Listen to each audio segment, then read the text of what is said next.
자, 이어서 2교시 수업 진행하도록 하겠습니다. 저희는 이제 지난 시간에 자원봉사의 윤리적 지침, 자원봉사의 윤리적 강령에 대해서 한번 같이 공부를 해왔습니다. 자, 그러면 이제 그 자원봉사의 윤리적 지침과 활동 원칙에서 세 번째 활동 원칙에 대해서 공부를 해보도록 하죠. 연구자 권중동 씨는 활동 원칙에 있어서 지난 시간에 저희가 1교시 때 자원봉사 활동 계획을 작성할 때처럼 어디서부터 시작할 건지, 또 내가 관심이 있는 부분이 뭔지부터 시작한다라는 말씀을 드렸었는데, 그래서 리스트도 만들어 보고 우선순위도 정해보고, 또 그 다음에 시간들은 얼마나 걸리는지, 그 다음에 자원봉사 활동을 통해서 내가 얻고자 하는 것은 무엇인지, 뭐 이런 것들을 정리를 해서 계획을 한번 세워보는 것들을 했었는데요. 활동 원칙에서 많은 학자들이 이렇게 이야기를 하고 있어요. 첫 번째, 자신이 관심을 갖고 있는 일부터 시작해야 된다라고 이렇게 이야기를 하고 있습니다. 두 번째, 가정, 이웃, 지역사회 등 자기 주위에서 할 수 있는 쉬운 일부터 시작을 해야 된다라고 이야기를 합니다.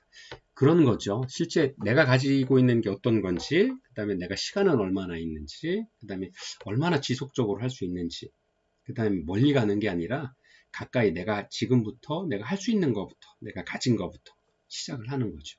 그래서 그런 것들을 이야기를 하고 있습니다. 세 번째, 자원봉사 활동할 때에는 상대방의 필요에 따라 상대방의 입장에서 활동을 해야 된다라는 거죠. 그게 제가 자원봉사 활동을 통해서 만나는 클라이언트든 아니면 어떤 기관에 몸담아서 기관에 찾아갔을 때 기관에서 이러이러한 일이 필요합니다라고 일을 할 때 기관에서 요청하는 일이 나의 어떤 기준과 안 맞는다라 그래도 첫 번째 시작을 하실 때는 클라이언트의 필요에 따라서 아니면 기관의 필요에 따라서 하는 일들에 대해서 그런 우선순위를 좀 두어야 된다라는 것들을 말씀 좀 드리고 있습니다. 그래서 상대방이 필요한 것들을 함으로써 상대방이 개인 자원봉사자에게 의존하지 않도록 하는 것들이 좀 필요하다라는 이야기를 하고 있고요.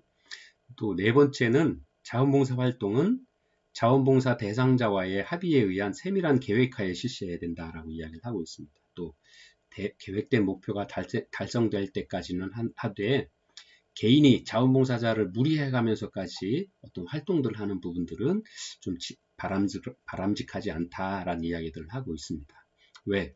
만약에 개인이 무리한 일을 해야 될 정도의 어떤 그 클라이언트 요구가 있거나 기관에서 요구가 있다라 그러면 그런 부분들은 자원봉사자한테 바랄 게 아니라 실제로 프로그램을 만들거나 기관에서 해야 될 일, 정직하게 해야 될 일들인 거죠. 그래서 자원봉사자가 해야 될 일들은 실제로는 최선을 다하고 목표를 세웠다 그러면 목표가 달성될 때까지 하는 것이 원칙이긴 하지만 그것이 도를 넘어서서 자원봉사자에게 어떤 경제적이나 시간으로 아니면 또 어떤 활동에 있어서 큰 부담을 주는 선이어서는 바람직하지 않다라는 이야기를 하고 있고요.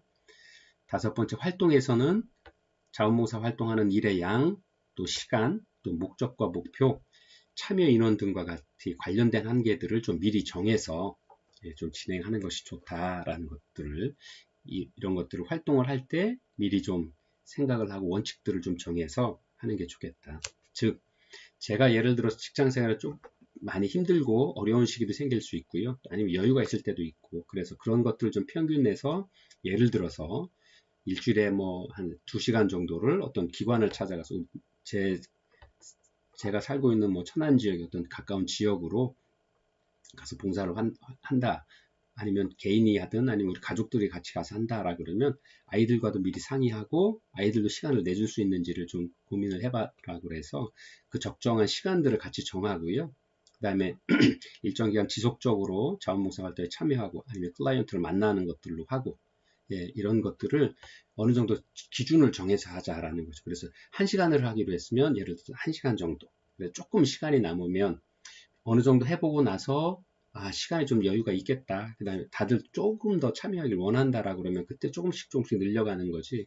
처음부터 뭐 2시간으로 정해놓고 뭐 1시간만 하고 온다거나 아니면 1시간을 하기로 했는데 뭐 오늘은 시간이 남으면 2시간을 3시간을 한다라는 것들도 좋을 수는 있겠지만 그렇게 하시는 것보다는 당초에 계획했던 대로 1시간이면 1시간 정도만 하시고 어느 정도 좀 경험이 쌓은 이후에 하는 것들이 좀 좋지 않겠느냐. 그래서 그런 한계들을 좀 미리 정하고 시작을 하는 것이 좋다. 그래야 길게 또 자원봉사를 지속적으로 또 참여한 인원들과도 뜻이 원래 목적이 어긋나지 않도록 오랫동안 함께 할 수 있는 어떤 계획 것들로 방향을 잡을 수 있게 되더라 하는 것들을 경험을 통해서 말씀을 좀 드리는 거고, 이러한 것들이 원칙으로 좀 정해져 있어야 된다라는 것들을 말씀을 하고 있습니다. 자, 이어서요. 자, 6번째, 활동 상황을 점검하고 일의 경과를 기록해서 평가와 지도, 감독에 필요한 자료로 비치한다라고 이야기를 하고 있죠. 왜냐하면 자원봉사자분들에 대한 평가도 하죠. 왜냐하면 그 기관에서 하든 아니면 그 뭐 자원봉사 센터에서 하든 나중에 그분들에 대한 어떤 보상과 참여의 동기를 유도하기 위해서 여러 가지 활동들을 하게 되고, 또 일정 시간 자원봉사를 하시면서 전문적인 어떤 자원봉사자로서 전문성을 가지게 되시면 그분들에 대해서 우리는 보통 슈퍼바이징, 지도 감독들을 하게 되는 경우도 생기죠. 그래서 그렇게 하기 위한 자료로 좀 그런 자원봉사에 대한 결과나 이런 것들을 좀 가지고 있어야 된다, 자료로 좀 남겨야 된다라는 이야기를 하고 있고요. 자원봉사자는 소집단 활동과 계속 교육 프로그램에 참여하고 학습하고, 그래서 그런 것들을 통해서 전문가로서 아니면 오랜 자원봉사자로서의 자신을 성장시켜 나가는 것들이 필요하다. 그러기 위해서 교육도 참여하고 학습하는 것들이 좀 필요하다라는 이야기를 하고 있고요. 또 8번째, 자원봉사 활동은 감사한 마음과 기쁨으로 시작하고 대인관계에서는 항상 겸손해야 돼. 상호 간의 감사와 기쁨 그리고 보람으로 마칠 수 있도록 서로 노력을 해야 될 필요가 있다라는 겁니다. 자원봉사 활동도 또 다른 작은 사회생활입니다. 그래서 그 사회에 함께 활동을 하게 되시는 거고요. 사람과 사람과의 여러 가지 갈등도 생길 수 있고 인간관계를 맺을 수 있는데, 그럴 때 항상 겸손하고 기쁨으로, 그 다음에 상대방에 대한 배려를 통해서 함께 사회 구성원으로서 건강한 잘할 수 있는 어떤 또 다른 사회성 활동으로서도 좀 자리매김되어 있어야 된다라는 걸 말씀을 드리고 있고요. 또 활동하기 전에는 가족과 직장 또 아니면 다른 봉사자들 간에, 상호 봉사자들 간에도 좀 이해를 좀 구할 수 있어야 된다라는 거죠. 그래서 예를 들어서 저는 시간이 1시간밖에 못합니다 라면 와서 1시간 미리 양해를 구하고 봉사활동 하시고 1시간 후에 마무리하고 나가시는 것들을 좀 주변에 알려드릴 수 있도록 하는 이런 이해와 배려가 좀 필요하다라는 이야기고요. 10번째, 자신이 자원봉사자 전체를 대표한다는 마음을 가지고 항상 행동에 주의를 좀 해주셔야 된다라는 거죠. 저희가 흔히 느낄 수 있죠. 이게 그 기관이나 단체의 소속감, 그 다음에 대표성들을 가지고 해야 되는. 왜냐하면 잘 경험하셔서 잘 아시는 것처럼 일부 그 외부에서 시각으로 보러왔을 때는 그분을 한 분을 보고 자원봉사 전체를 평가한다거나 아니면 한 분의 자원봉사의 활동을 봄으로써 그 기관의 어떤 그 자원봉사자에 대한 관리나 감독들에 대한 어떤 평가들을 얻게 되는 경우들이 있죠. 물론 뭐 그래서는 안 되겠습니다만, 그렇게 그 주인의식을 가지고 자원봉사 활동을 좀 해야 되겠다라는 이야기들을 이렇게 간접적으로 표현을 하고 있습니다. 그래서 어쨌든 어떤 일을 하든 자원봉사자가 되었든 아니면 기관에서의 어떤 봉사활동을 하든 이게 내가 이 기관을 위해서 아니면 클라이언트를 위해서 최선을 다해야 되겠다. 내가 그 실제 관리자처럼 일을 해야 되겠다라는 주인의식, 책임의식을 좀 가져야 된다라는 말씀을 좀 드리고 있습니다. 그런 것들이 필요하다라고 말씀을 드리고 있고요. 11번째로 가족과 이웃 그리고 전 국민이 자원봉사로 참여할 수 있도록 적극적인 홍보에도 힘써 주실 필요가 있다라는 이야기들을 하고 있습니다. 또 그러한 분들을 보고서 또 다른 자원봉사들이 더 참여할 수 있는 계기도 되겠죠. 또 12번째로는 기관에 소속되어 있는 자원봉사자는 기관의 목적과 규정을 숙지하고 기관과의 계약에 따라 책임을 다함과 동시에 어려움이 생길 때는 즉시 기관 담당자에게 연락을 해야 된다라는 거죠. 자원봉사의 업무는 한도가 정해져 있죠. 예를 들어서 기관 종사자들이, 전문적인 종사자들이 해야 될 일과 자원봉사자에 대해 할 일들에는 엄연히 차이가 좀 생길 수밖에 없는 거고요. 제가 자원봉사자로서 할 일들을 다 하고 만약에 그 어려움이 생길 때는 기관의 관리자들과 연락을 해서 어떤 업무에 대한 어떤 긴밀한 관계들을 좀 계속적으로 유지해 나가는 게 좀 필요하다라는 거고요. 또 자원봉사자가 본인이 해결할 수 없는 일들을 본인이 해결하기 위한 노력들을 한다라고 하는 부분들에서 잘못하면 어려움이 생길 수도 있고, 또 그런 이유들 때문에 클라이언트의 관계와의 어려움, 또 기관과의 어려움이 생겨서 자원봉사에 참여하지 않게 되는 경우도 생길 수 있거든요. 그래서 그런 일들이 생기지 않도록 자원봉사자의 할 일들의 어떤 아까 한계도 정하고 일정들을 정한다라고 말씀을 드렸잖아요. 그래서 그런 계획을 벗어나는 일들은 기관 담당자나 본인을 관리해주는 관리자를 통해서 그러한 부분들에 대한 어떤 문제점이나 해결 방안들을 좀 함께 논의해 나갈 수 있도록 하는 그런 어떤 자세들이, 원칙들이 좀 필요합니다. 또 13번째로는 자원봉사 활동 중에 알게 되는 클라이언트나 기관의 비밀에 대해서도 비밀을 업무 규정에 있어서 준수해야 되겠죠. 그러나 그렇지 않을 경우도 생길 수 있습니다. 비밀을 보장해주는, 클라이언트의 비밀을 보장해주는 것도 좋고 기관의 비밀을 보장해주는 것도 당연히 해야 될 일입니다만, 예를 들어서 예외적인 상황이 생길 수 있죠. 예를 들어서 클라이언트가 어떤 극단적인 결정을 하려고 한다거나 아니면 신체적인 어떤 위해나 어떤 위험을 감수해야 되는 상황이 생긴다거나, 또 아니면 기관이 불법 비리를 저지른다고 할 때는 비밀의 보장의 예외 원칙에서 포함되는 경우도 생길 수가 있겠죠. 그 다음에 예를 들어서 저희가 아동을 돌보고 있는데 아동이 학대를 받는다거나 아니면 학대의 증상이 보인다거나 아니면 신체적으로 아니면 어떤 정서적으로 어떤 어려움들이 생길 수 있어서 이 아이가 극단적인 선택을 할 수밖에 없는 그런 어떤 위급한 상황이 된다라 그러면 비밀 보장이 아니라 생명 존중을 하기 위한 어떤 액션들이 먼저 이루어져야 되겠죠. 그래서 그런 부분들은 구별하시는 것들이 꼭 필요합니다. 또 14번째로 대학생 자원봉사자는 자신의 전공이나 관심 분야의 자원봉사 활동에 참여해서 체험학습을 좀 도모하는 것들이 필요합니다. 꼭 대학생뿐만 아니라 고등학생들, 중학생들, 저희 나라는 이제 학습 과정 중에 자원봉사를 이수하도록 되어 있는데, 이러한 것들 이수하는 이유는 훌륭한 미래 사회 성장으로, 미래 동량으로 성장하게 하는 어떤 목적도 있습니다만, 실제 학교에서 이론적으로 학습하고 했던 많은 부분들을 현장에서 간접 경험하고 체험할 수 있도록 하는 것들을 하고 있습니다. 그래서 이런 시간들을 통해서 본인도 성장할 수 있고, 체험학습을 통해서 지식을 좀 더 세분화하고 체화할 수 있도록 하는 어떤 시간들을 가질 필요가 있다라는 것들이고요.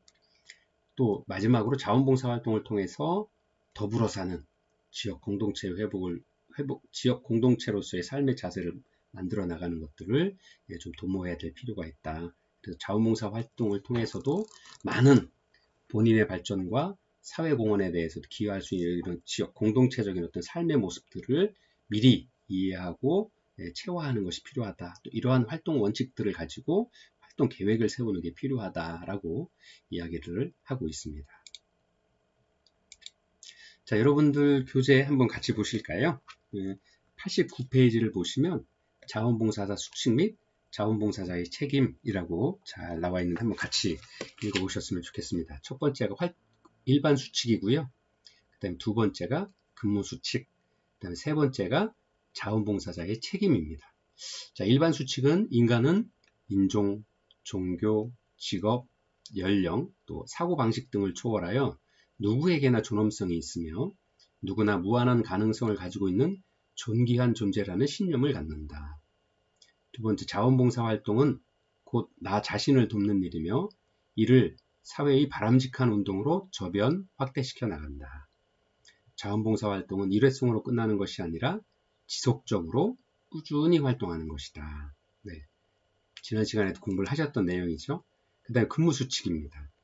봉사활동에 임함에 있어서 항상 일관된 행동을 취하며 감정을 개입시키지 않는다. 네. 객관적인 업무 수행을 좀 하길 원하는 거죠. 그다음에 가급적 낮고 정확한 음성으로 다정하게 상담에 임한다. 상대방에게 신뢰감을 주고 친숙한 인간관계 형성에 노력한다.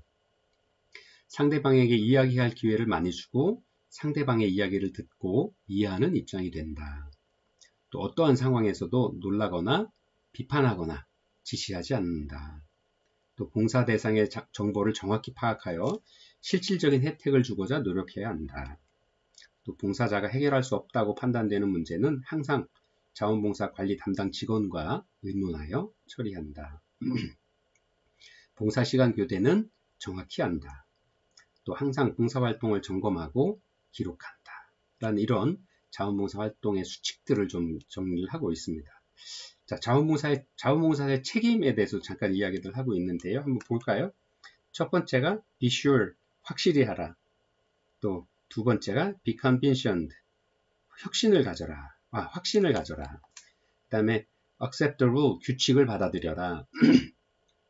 speak up, 터놓고 말하라. 그 다음에 be willing to learn, 기꺼이 배우려고 노력하라 라는 얘기죠. 그 다음에 여섯 번째 keep on learning, 학습을 계속하라. 그 다음에 welcome supervision, 지도 감독 받는 것을 부끄러워하지 말고 환영해라 하는 이야기죠. 기록을 남기고 관리자들의 지도 감독을 받는 것들을 좀 잘해라 라는 얘기죠. 그 다음에 여덟 번째 그렇죠? be dependable, 믿고 의지할 수 있도록 해라 라는 이야기죠.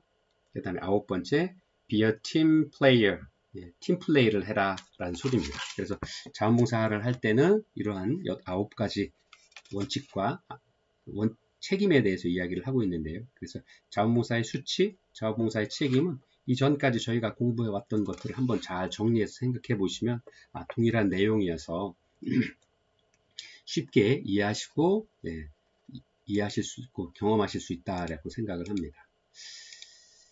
자, 자원봉사자의 역할입니다. 자원봉사자의 실천 원칙, 어떻게 실천할 것인지 이런 것들을 지난 시간에서 공부를 해봤고요. 지금부터 자원봉사의 역할과 자세에 대해서 공부를 하게 될 텐데요. 자, 자원봉사자의 역할은 미국 사회사업사전에 보면 여러분들 교재에서도 잘 나와 있는데요. 첫 번째, 자원봉사자의 역할은 치료적 또는 재활 서비스를 요청하는 상황 또는 조건을 확인하는 일이다. 이거보다 조금 더 치료를 하거나 재활 서비스 프로그램을 실천한다 하는 것들은 기관이나 전문 사회복지사 선생님들이 하시는 거겠죠. 자원봉사자의 역할은 이러한 일들을 생긴 것들을 빨리 이해를 하고 이러한 것들을 확인해주고 그러한 것들이 필요하다라는 것들을 알려주는 거다라는 이야기를 하고 있습니다. 또 정책이나 계획의 수립 및 결정 과정에 참여하는 일이다. 또 직접적이고 보완적인 서비스를 제공하는 일이다 라고 설명을 하고 있죠. 그 다음에 공공 및 민간 부분의 재정 지원을 촉구하는 일이다. 또 조직 및 기관의 대변인으로서 프로그램과 그들이 지향하는 문제를 해석하는 일이다 라고 이야기를 합니다. 또 프로그램에 대한 지역사회 반응을 평가하고 보고하는 일, 또 지역사회계획에 협력하는 일, 또 새로운 서비스 전달 체계를 개발하는 일, 또 빈민과 불우한 계층의 권익을 옹호하는 일이다. 또 사회 정의를 도모할 수 있는 합법적인 사회 행동에 참여하는 일이다 라고 자원봉사자의 역할들을 이야기하고 있습니다.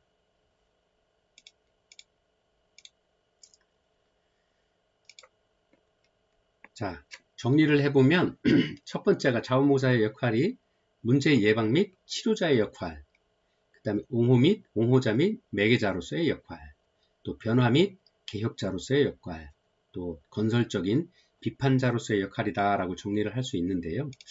자, 자원봉사자의 역할도 당연하게 제시될 수 있을 거라고 봅니다. 어떻게 보면 사회복지사의 역할과도 많이 중복되는 부분들이 있고 아니면 자원봉사자뿐만 아니라 직업적으로라도 그런 관심 있는 분야에 대해서 많은 역할들을 하게 될 거라고 생각을 합니다. 근데 이 다양하게 제시되는 기관의 욕적에 따라서 아니면 클라이언트를 만났을 때 또 아니면 자원봉사자 본인의 관심 있는 분야에서의 어떤 활동들을 통해서 자원봉사 활동들을 통해서 알게 되는 많은 어떤 부분들에 있어서 역할들을 할 수 있을 거라고 봅니다. 또 예를 들어서 전문적인 어떤 경험을 많이 계신 분들은 거의 뭐 전문가로서의 어떤 역할도 하실 수 있겠죠. 아니면 단순하게 참여해서 클라이언트 요구에 필요한 요구에 맞춰서 도움을 드릴 수 있는 역할들을 할 수 있는 거죠. 정말 상황에 따라서 아니면 본인의 능력에 따라서 아니면 시간에 따라서 굉장히 다양한 역할들이 제시될 수도 있고 그런 역할들을 시행해 나갈 수 있을 겁니다. 다만 제일 중요한 건 뭐냐면 자원봉사자의 특성, 본인의 시간들을 낼 수 있는 것들 또는 뭐 뭐 여러 가지 전문 지식의 수준들 아니면 사회적인 경험의 수준들 뭐 이런 것들 또 그리고 또 하나 그 자원봉사 기관에서 예, 어떤 기관의 특성에 따르겠죠. 뭐 생애주별에 따라서 영유아를 돌보는 기관인지 아니면 청장년을 지원하는 기관인지 아니면 노인복지를 위한 전문적인 기관인지에 따라서 예, 달라질 수 있다라는 거죠. 그 다음에 또 하나는 중요한 거 수요자의 특성, 클라이언트의 특성에 맞춰야 된다라는 거죠. 그래서 예를 들어서 청장년들 학업에 도움이 필요한 아이들한테 가서 뭐 다른 어떤 역할들을 하는 어떤 역할들을 한다. 아니면 다른 어떤 그런 거와는 좀 맞지 않는 다른 어떤 자원봉사자와 연계를 해준다라 그러면 그건 안 맞는 거죠. 그래서 다시 한번 정리를 좀 하면 자원봉사자의 특성 또는 자원봉사 기관의 특성 아니면 우리가 클라이언트라고 부르는 수요자의 특성에 맞도록 역할들이 주어져야 되고 그렇게 그러한 그 요구 조건에 맞는 어떤 기관과 자원봉사자와 클라이언트가 잘 만날 수 있도록 이렇게 되는 것이 중요하다. 또 그 다음에 그러한 특성에 맞는 역할들이 자원봉사자들에게 부여되어야 된다. 그런 거죠. 우리가 흔히 하는 이야기, 적재적소에 필요한 서비스를 전달할 수 있는 어떤 그런 관리들이 필요하다. 또 그러한 것에 따라서 역할들이 달라질 수 있다라는 거죠. 그렇게 그런 것들을 한 번에 다 설명하니까 이렇게 뭐 여러 가지 아까는 미국 사회사업협회에서 뭐 10가지를 이야기를 했습니다만 이제 문제 예방, 뭐 치료자 역할, 매개자의 역할, 옹호자의 역할, 개혁자로서의 역할, 비판자로서의 역할 이렇게 구별을 하고 있는 겁니다. 그래서 다시 한번 정리해서 말씀드리지만 자원봉사자의 특성, 자원봉사자의 기관의 특성 또는 클라이언트 즉 자원봉사를 받고 계시는 수요자들의 특성에 맞도록 역할들을 부여하는 것이 가장 바람직하다라고 말씀을 좀 정리하면서 드릴 수 있을 것 같습니다. 그 다음에 자원봉사자의 자세인데요. 기본 자세로는 여러분들 교재 91페이지에 나와 있는데요. 첫 번째, 삶에 대해서 적극적이고 진실된 자세를 가지시는 게 좋겠다. 네. 그 다음에 축복받은 것을 다른 사람과 함께 나눈다는 이 소명감을 가지셨으면 좋겠다라는 거죠. 그 다음에 나만이 할 수 있는 일이고 하지 않으면 안 된다는 적극적인 어떤 의식을 좀 가져야 돼. 적극적인 사회 참여 의식들을 좀 가져야 되겠다. 또 겸손한 태도, 그러나 지나친 자만심을 갖지 않은 태도. 내가 자원봉사자야. 그래 이거 나밖에 할 수 없어라는 긍정적인 자세, 소명감을 가진 건 좋지만 스스로 자원봉사 활동에 대해서 자만심을 갖는 것들은 좀 지양해야 되겠다라는 이야기고요. 매회 봉사를 할 때 준비를 철저히 하고 철저한 시간관념과 좀 책임감을 갖는 자세가 필요하다. 그다음에 봉사 대상자에게 필요한 일들을 하고 신속하게 좀 확실하게 좀 해줘야 되겠다. 그다음에 많이 끊임없이 좀 공부하고 배우려는 자세들이 좀 필요하다라는 거죠. 예. 기관이나 단체의 정책, 또 사명, 종교 등 기관의 특수성과 체제를 인정하고 수용하려고 하는 노력들이 좀 많이 필요하다. 이런 자세를 좀 가지셔야 된다라는 것들을 설명을 하고 있습니다. 그리고 방관자가 아니라 주인의식을 갖고 참여하는 행동들, 참여가 필요하다. 또 기관의 직원 및 자원봉사자 간에 서로 존중하고 관심을 가지며 이해하고 공감대를 형성하기 위한 노력들이 좀 필요하다. 또 자신의 성격적 장점과 약점을 정확히 이해하고 이를 보완해 나가는 것들이 필요하다. 또 자원봉사를 하는 데 있어서 자신의 편견이나 감정을 개입시키지 않는다. 네, 그 다음에 봉사 대상자의 사생활, 자기결정권을 침해하지 않는다. 라는 거죠. 또 주어진 활동에 적합하지 않다고 느끼거나 혼자서 해결할 수 없다고 판단되는 문제는 담당 직원과 의논하여 처리한다. 네, 그 다음에 아니면 어려운 부분들이 있으면 슈퍼바이저와 협의하는 게 좋겠죠. 네, 겸손한 태도와 단정한 옷차림을 유지하며 언행에 조심해야 된다라는 이야기들을 하고 있습니다. 실제로 이러한 기본 자원봉사자의 기본 자세는 꼭 자원봉사자뿐만 아니라 우리가 일상생활을 하면서도 타인과 관계를 맺어갈 때 아니면 직장 내에서 업무를 진행을 할 때에도 반드시 좀 알아야 될 자세들이 아닌가 생각을 합니다. 즉 그래서 우리가 사회생활을 하는데 기본 자세라고 이야기를 하는 거고요. 일상에서의 기본 자세들이 자원봉사를 할 때도 그대로 적용된다라고 이렇게 이해를 할 수 있을 것 같습니다. 자, 바람직하지 않은 자원봉사자의 자세도 좀 보아야 될 필요가 있을 것 같아요. 예. 첫 번째가 해준다, 내가 너니까 베풀어준다 하는 의식을 가진 자원봉사자, 좀 바람직하지 않다라고 이해를 할 수 있을 것 같습니다. 또 두 번째, 특권의식을 가진 자원봉사자. 예. 그 다음에 세 번째, 자기중심의 자원봉사자. 또 자신은 단순히 돕는 사람이다 라고 생각하는 단순 업무라 생각하고 계시는 자원봉사자분들도 좀 바람직하지 않다라고 보고 생각이 되고요. 또 활동하고 싶을 때 또는 하고 싶은 활동을 또는 하고 싶은 방법으로만 하는 자원봉사자분들은 좀 바람직하지 않다라고 이야기를 할 수 있죠. 왜냐하면 기관이나 클라이언트의 욕구에 맞춰서 클라이언트가 바라는 것 아니면 기관이 바라는 것들을 처음에 좀 본인의 생각과는 좀 다르다라고 해도 좀 따라가서 자원봉사자의 눈높이에 맞는 클라이언트의 눈높이에 맞는 아니면 기관의 수요자의 눈높이에 맞는 어떤 자원봉사 활동을 하는 것들도 좀 필요하다라는 말씀을 드리고요. 또 어떤 일을 강요하는 자원봉사자, 또 선의를 강요하는 자원봉사자, 또 불쌍하게 클라이언트를 아니면 그런 기관들을 불쌍하게 보는 자원봉사자분들, 또 늘 건설적인 비판은 늘 받아들여야 되지만 그러한 건설적인 비판이 아니라 늘 비판에 비판을 하는 자원봉사자분들, 협박하는 자원봉사자분들, 이런 분들은 좀 바람직하지 않은 자세가 아닌가 이렇게 많은 학자들도 이야기를 하고 있습니다. 자원봉사에 관한 많은 부분들은 일부는 그런 활동들을 통해서 사회 공헌을 하기도 하고요. 또 본인이 가지고 있는 지식이나 경험들을 사회에 아니면 나보다 못한 아니면 어려운 이웃들 아니면 필요한 사람들에게 전달을 할 수도 있는 어떤 그런 일이 될 수도 있습니다. 그래서 우리가 하는 자원봉사들은 보다 나은 사회를 만들어 나가기 위한 공헌 활동이다라고 이야기를 할 수 있습니다. 그래서 그렇게 한 활동을 하기 위한 자세나 원칙들, 그 다음에 바람직한 자원봉사자들이 가져야 될 생각들, 이런 것들을 지금까지 함께 공부를 했고요. 잠깐 쉬었다가 이어서 다음 수업 진행하도록 하겠습니다. 잠시 쉬었다 오겠습니다.